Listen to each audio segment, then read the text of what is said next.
This is the History Channel, Channel 6 of the Radio Memories Network.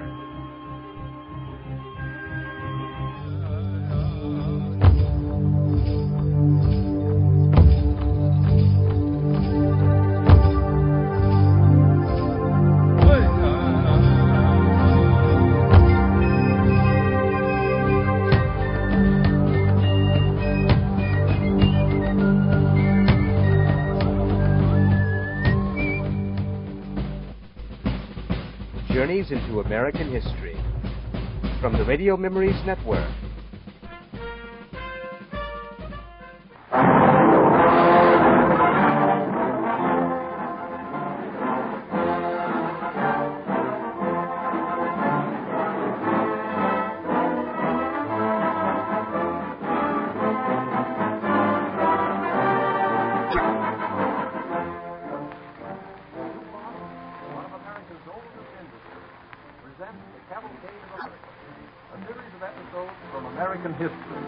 Stories portraying the qualities that have guided the American people from the earliest days to the present time. A group of distinguished educators, prominent in the American Historical Association, has cooperated to achieve the spirit of historical accuracy. It is the hope of DuPont that these human dramas will help perpetuate the finest traditions of American life, because these same traditions of service, courage, and hope have always played a vital part in the progress of DuPont. And today, the research chemists of DuPont Laboratories are carrying on in the same spirit, discovering and creating useful products so that the American people may have better things for better living. From time to time in these programs, our cast will be headed by a notable figure of the stage or screen. Tonight, as this series is inaugurated, it is fitting, we think, that our first great actor should be that distinguished gentleman of the theater, Walter Hampton. You will hear him in each of the two episodes that follow. In the first, as Master Bradford, and in the second, as our South Dakota farmer.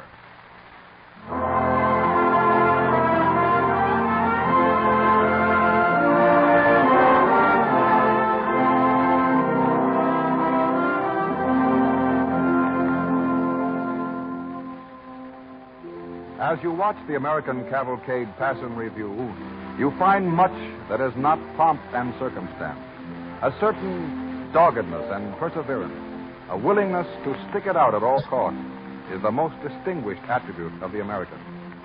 Let us turn the pages of history to the spring of 1621, to the Pilgrim settlement of Plymouth, Massachusetts. There we find a little group of men and women who have been gathered together by special order of the leader, Master Bradford. In one corner, a young woman and a young man have drawn a little apart from the rest. Why has Master Bradford called us together, do you suppose, Master Winslow?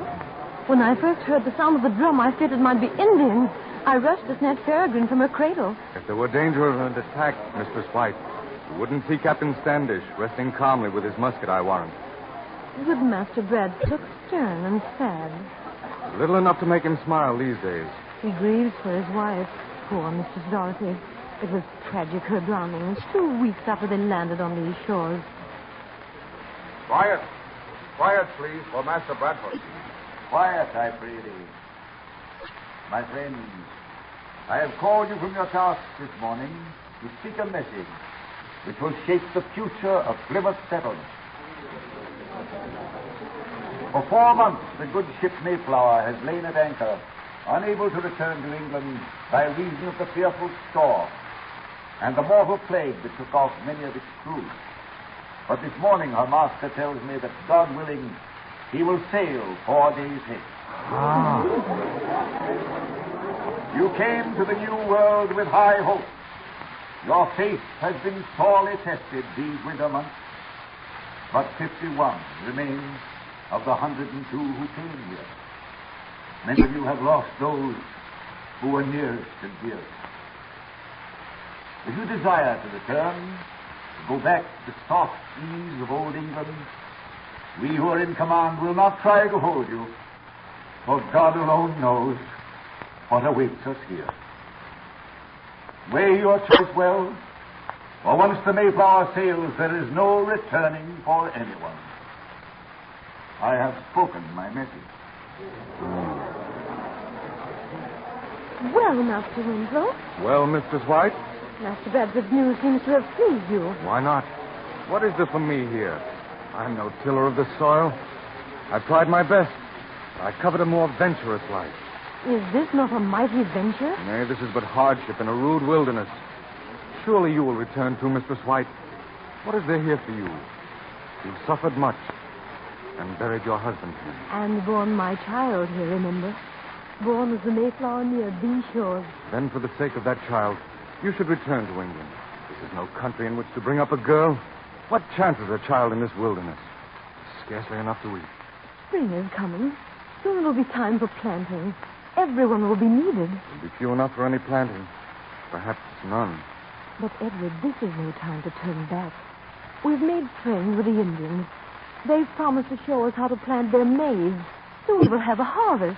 You have a gallant spirit, Susanna, but you're wrong. The Indians have promised. They won't help us. I'll leave you to think over what I've said.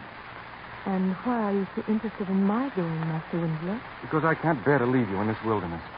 I love you, Susanna. For these many months, I've thought of you, longed to take you away from this desolation. Master Winslow, I admire and respect you.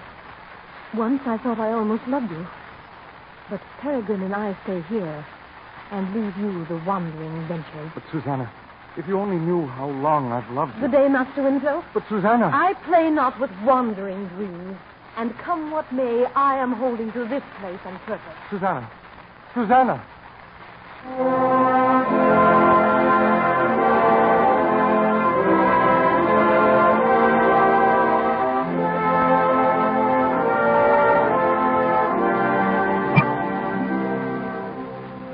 On the 5th day of April, 1621, the colonists of Plymouth again assembled.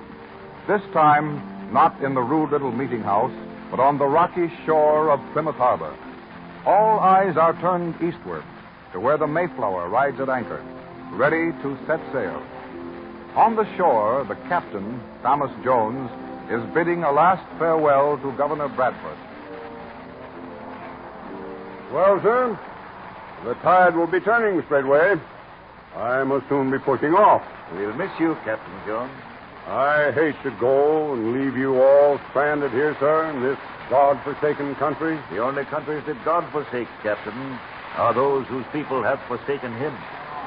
Think you any will leave with me? That young fellow, Winslow, standing by the cliff. Yes? He might go.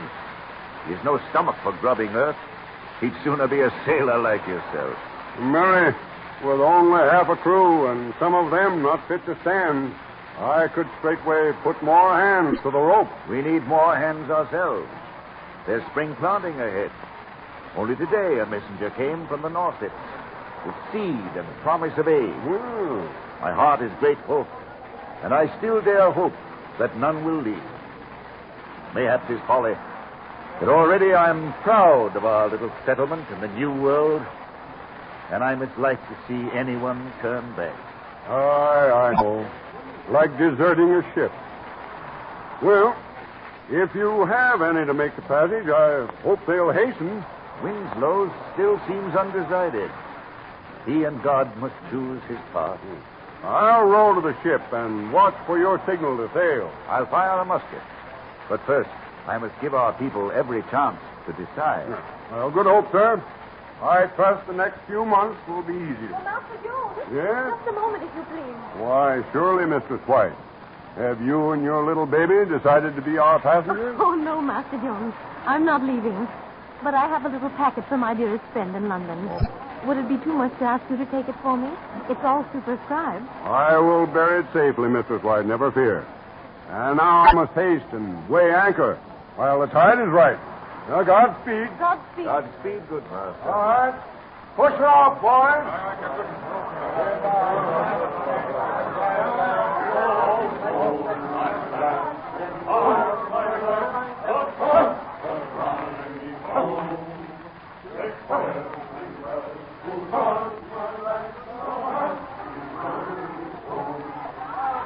So the Mayflower sailed without you, Master Winslow. Mistress White, you speak to me once more. Since that day at the meeting house when Master Bradford broke the news of the Mayflower leaving, You've scarce bade me good morning. Oh, I beseech you, Master Winslow. I was angry. Angry because you were leaving. What made you change your purpose? It was Master Bradford talking with the master of the ship. He said, I mislike to see anyone turn back. And Master Jones replied, aye, it would be like deserting a ship. But I see it now. Oh, Edward, I too. I want to press on and make a new life here. Susanna, might we not press on together? Absolutely. Take care, there are many people here. They give no heed to us. Their eyes are fixed on the Mayflower. Susanna, Elder Brewster has read the burial service over many of our number. But the marriage service never. Men and women of Plymouth, Master Bradford is about to speak. our good friend the master is at this moment boarding the ship. All sails are set. A sign from me, and the Mayflower will weigh anchor and turn her course for England. Before I give that sign, let me ask you all once more, for the last time, do any of you wish to return? Not too late to change your mind? One word? The last chance, Edward. I've made my choice, Susanna. Then I give the Mayflower the sign to sail.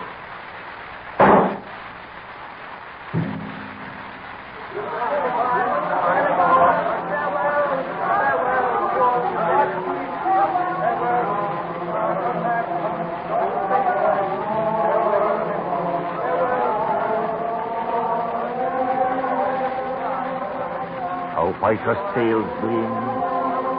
Glad I am the sun is shining so fair today. The earth feels warm and rich at last. Look, Peregrine. Oh, look, baby. I wish he might stand this morning on her memory. She's looking landward. Right, too. Why look back when there is so much ahead?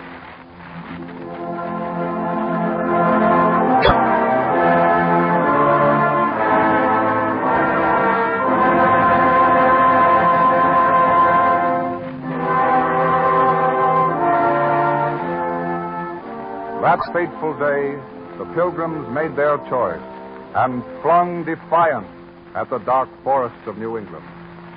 Their will to carry on became a cornerstone of American character, and from such people came the power to conquer a continent.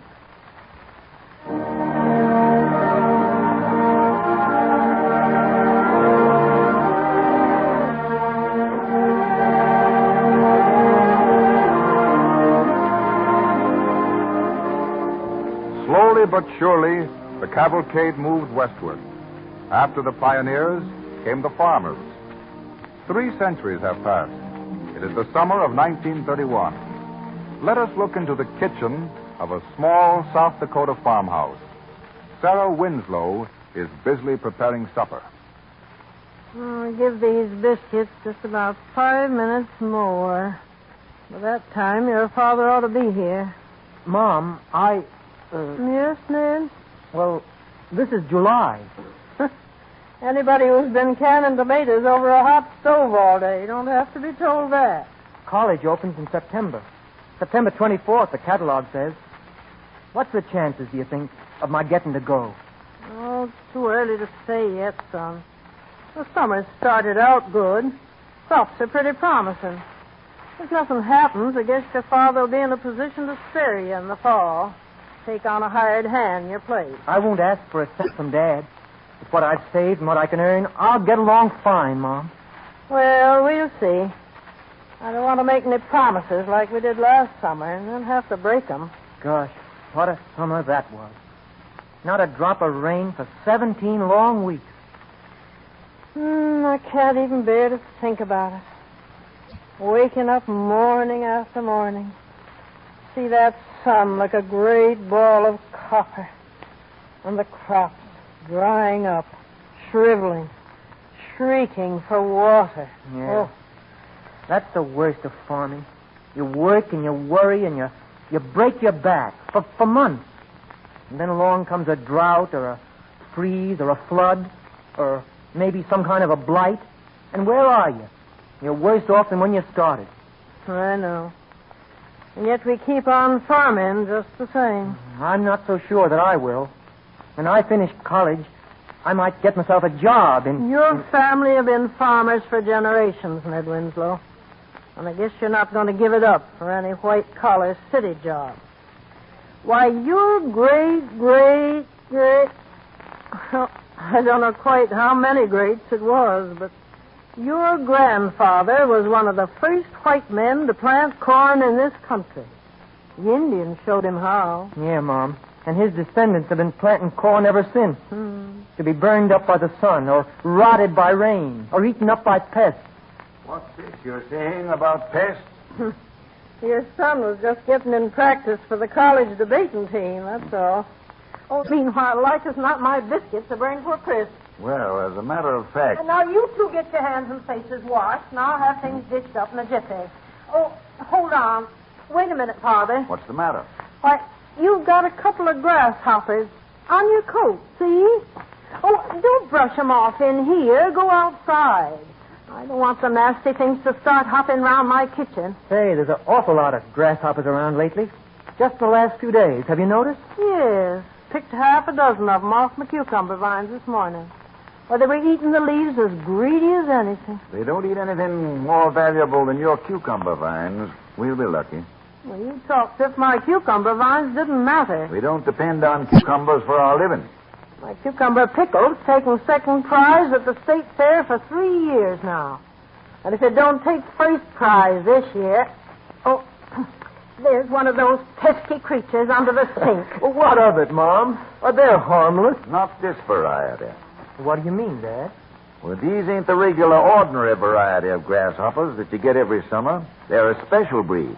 Yeah, they got a couple of stripes down the back. I noticed that. And an appetite that's never satisfied. An appetite for what? Anything and everything. Tad Sunderland was telling me today they had the same thing in Colorado one summer, about 10 years ago.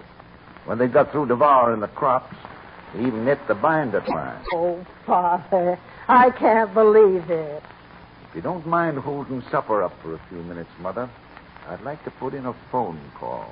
Oh, everything will get cold. Couldn't it wait till after supper? I want to get hold of the county agent and ask him what to do about these grasshoppers. Well, is there anything you can do? Tad tells me they used poison for them in Colorado. Poison? They made up some kind of mash and mixed arsenic with it and spread it around their field. Nice job for a hot July day. You dish things up and get started. I'll be right back. All right. Come on, son. All right. I see you got cucumber pickle on the table, Mom. We always have cucumber pickles with cold ham. You may not next season, according to Dad. With these grasshoppers, I mean. No, I'll protect my cucumber vines. Don't you worry. I'll cover them over so the grasshoppers don't see them. It's the green color that attracts them. Oh, the grasshoppers will probably all be gone anyway in a little while. Dad's an awful alarmist. Always expecting the worst. The worst has happened so many times, that's why. The drought last year just about ruined him. Oh, here he comes now. Ned, don't say anything to him this evening about college. He's not in the mood to talk about it, I can see. Yeah.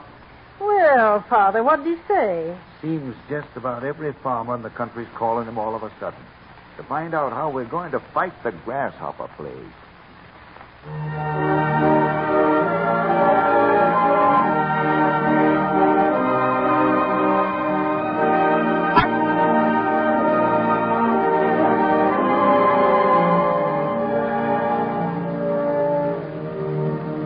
Pass. A cloud of grasshoppers darkens the sun and settles over the fields, leaving them barren of crops and the farmers in desperate poverty. Finally, one hot August afternoon, we find Sarah in her kitchen. Hello, Jane. Oh, hello, Sarah. Just stopped in for a second. We're on our way to the fair meeting up in Jones Field. You going? Yes, just as Edward and Ed get in. They've been working day and night, scattering poison mass. Mm-hmm. But there's so much ground to cover, and only the two of them to do it. Well, how about your cucumber vines? Were you able to save them? My cucumber vine. Didn't I tell you what happened to them? No. Last I heard, you were keeping them covered with dish towels. You won't believe it, but those grasshoppers ate the vines, dish towels, and all. I can believe it. You heard about the experience the Lindstroms had, didn't you? No. You know, the Swedish family that leased the old Fuller farm. Oh, yes. What happened? Well, they decided the best way to get rid of the grasshoppers was to send their turkeys out in the field to eat up. Yes. So they figured it would clean out the grasshoppers and fatten up the turkeys at the same time, see? Well, when the turkeys came back home to roost that night, them grasshoppers had stripped them as bare as if they'd been plucked in your own kitchen. How can you laugh, Jane? I think it's dreadful. Well, if I didn't laugh at some of the things that happen these days, Sarah, I'd go crazy. John's so worried sick he can't eat nor sleep. If something don't happen pretty soon, I don't know what we'll do. There's nothing we can do but go on. We can't quit. How does young Ned feel about it? I hear he ain't so crazy about farming. Oh, he's all right, but Ned don't set much store by praying, I'm afraid. He says the only thing that'll bring relief is spraying. Spraying poison in big enough quantities to really kill the pest. Folks pray for rain in the churches and for relief from famine and pestilence. The Lord can send relief for them things. I guess he can send relief for a plague of grasshoppers.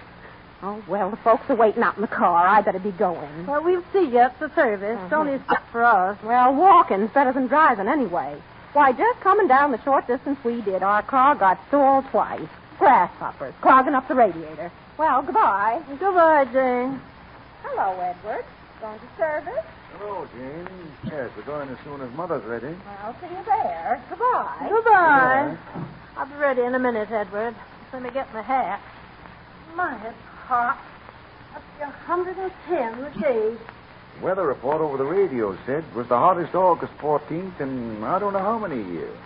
Well, it seems hotter when there's no green in sight. Well, I'm ready now. All right. Are you coming to the service, Ned? Oh, well, I suppose so. Won't hurt you any. Well, let's start. Whew. Even hotter out here. Yeah. By the way, Mother, I saw Mrs. Granister in town this morning. She told me to tell you goodbye. They're leaving? They left. She said she'd been driven over here to see you before they went. It was all decided so sudden. Well, where are they going? Someplace, she says, where there's no grasshoppers or droughts or flood. Then they're giving up farming for good? Looks that way. They show good sense. The rest of us ought to do the same thing. You don't really mean that, son. Sure I do. What's the use of breaking your back and breaking your heart farming? Somebody's got to do it. Somebody's got to plant and cultivate and harvest crops to feed the rest of the world. Your cities are all right and fine, but where would they be without the farmer? Where would they get their bread and their butter and their milk and their other food stuff? A lot of food they'll get from us this year. Look at that field we're passing now, Dad. Just stubble. Not a thing left. There's always another year ahead of us, though. That's the great thing about farming. No matter how bad one season may be, there's always the hope and the chance that the next year will be a good one. Yeah, if you can live till the next year on nothing but hope. Well, we've still got our cows and chickens and a few acres of corn. Oh, we're fighting a losing battle, though. What can you and I do, Dad? Scattering poison by hand against billions of grasshoppers. The government may provide aid. The government. They promised help, but where is it? When does college open, son? College? Why, 24th of September. You'd better write and send in your application. Why, Dad. I know how you feel about farming, boy. I know how bad you want to get away. I'd be the last person on earth to try to keep you here. But, Dad, I couldn't go and leave you in a jam like this. We can get along. Would you and Mother leave, too? How about it, Mother? Leave the farm? Our lease expires this fall. But why should we leave? Because times are bad. That's no reason. Others are quitting. Not this family. Our folks have been farmers for generations, Father. Yours and mine both. The Winslows and the Morgans. They fought all the things that we've been fighting, and they won out. Well, looks like service is about to start. Oh, my, look at Jones Field. Just a lot of stubble. Why, last year it was waving corn. Now everybody in the county must be here. Seems funny, don't it, to be gathering for prayer in the field. There's no church in the country big enough to hold this congregation. Anyhow, it's more fitting to pray out here. It's our fields that's been laid waste after all. Farmers do have courage. Look, the minister's standing in front of that great wooden cross. Let's stop here where we can see him. All right, we can hear just as well here. Oh, there's poor Mrs. Nordquist. She's crying. Can't blame her. She lost her whole crop. And she's only been out here 2 years. Oh, I must speak to her after the service. Maybe there's a little something we could do for her. I hear she's almost starving. There must be over 1,000 people here.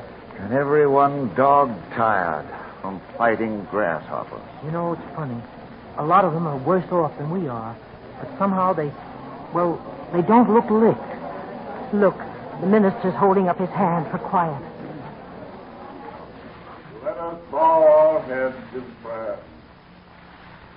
Almighty God, You know, Dad, give us grace. there's something about these farmers all out here praying. Make our common It gets me. There is something in farming, son. I guess that's why your mother and I are staying. I'm staying too, Dad. No, don't you do it. You go to college like you planned. You've already put it off 1 year. It won't hurt me to wait a little longer. Oh, Dad, I've got some money saved. It's yours, Dad. I want you to have it. Why, son. We'll see this thing through together, you and Mom and I. Listen. What's that? Oh, it's a plane, Mom. Just the mail plane. The mail plane ain't due here for 3 hours. Boy, I can't tell you how I feel. You're saying you'll stick with it. Father, Ned, look. What? The plane, look. Gosh, but it's flying low. That cloud that's following us. What is it? Why, it's... Poison, Big. It's a government plane scattering poison. Manna from heaven, that's what it is. Our prayers have been answered. Our fields are already white with it. He's flying towards Grannis's farm now. The farm they left. Oh, I'm glad we stayed. And that I stayed. God bless you, boy. I knew you'd stay. You're a Winslow. You couldn't turn back.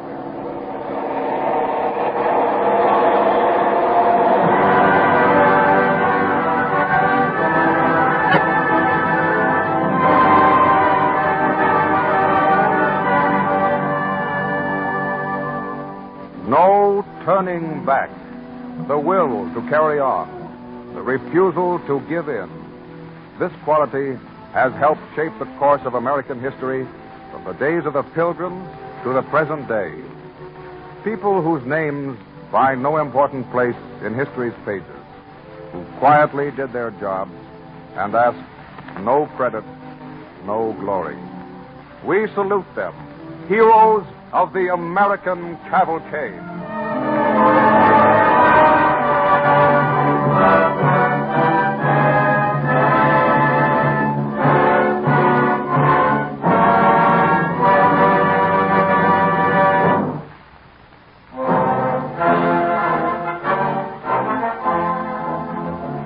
Stories like this make us realize how completely dependent we are on our friend the farmer, on his courage and skill and resourcefulness, and what a daily struggle he has to wage, not only against weather and soil erosion, but against the hungry hordes of man's greatest enemies, the insects. Scientists have already classified more than 600,000 different kinds of insects in the world. If nothing were done to fight all these bugs, they could wipe out our whole human race in a single year. So it's a day and night battle that the farmer wages for us, literally a battle for our lives. And chemistry is his most powerful weapon. DuPont, producers of chemical products since 1802, is the farmer's ally, furnishing ingredients to fertilizer manufacturers, explosives with which to remove stumps and stop soil erosion, and plant sprays and insecticides that are used all the way from the orange groves of Florida and California to the wheat fields which are the breadbasket of the world. The aim of these services to American enterprise is to provide better things for better living through chemistry.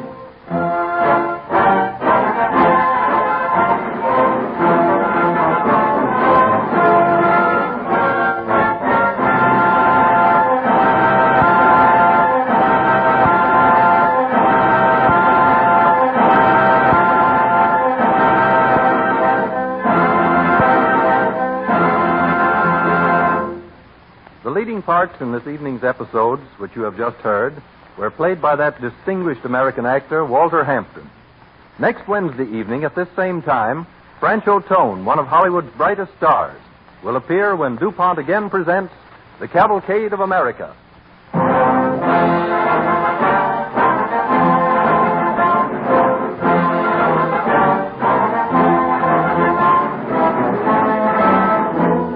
This is the Columbia Broadcasting System.